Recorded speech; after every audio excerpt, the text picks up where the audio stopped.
5ই August নতুন করে বাংলাদেশ স্বাধীন হয়েছে। স্বাধীনতা ধরে রাখার জন্য যে কাজগুলো করতে হবে, আপনার বিচার করতে হবে। আমরা চেষ্টা করছি আমাদের জায়গায়, কিন্তু এককভাবে সরকার পারে না। আপনারা জানেন, জনগণের, ছাত্র জনতার যে আকাঙ্ক্ষা, সেটা বাস্তবায়নের জন্য কখনো কিন্তু পথ ছেড়ে দিতে হয় না। ফ্যাসিবাদ বারে বারে ফিরে আসার চেষ্টা করে, তাকে প্রতিহত করতে হয়, দমন করতে হয়। আমাদের যেন সেই চেষ্টাটা বহাল থাকে। বাংলাদেশের মানুষ অনেকবার রক্ত দিয়েছে।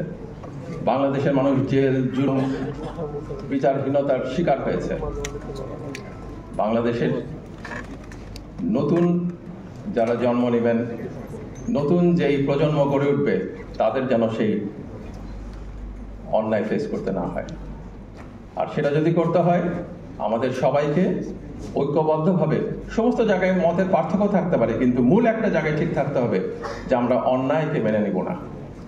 আমরা কখনই মানবাধিকার লঙ্ঘন ঘটতে দিব না। আমরা ফ্যাসিবাদের পুনরুত্থান যেন না হয় তা নিশ্চিত করব।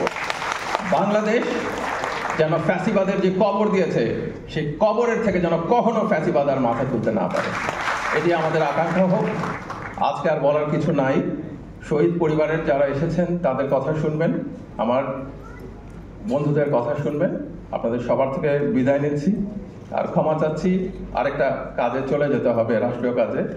আপনাদের ছেড়ে যাচ্ছি, একসঙ্গে ছবি দেখতে পারবো না, তাই ধন্যবাদ।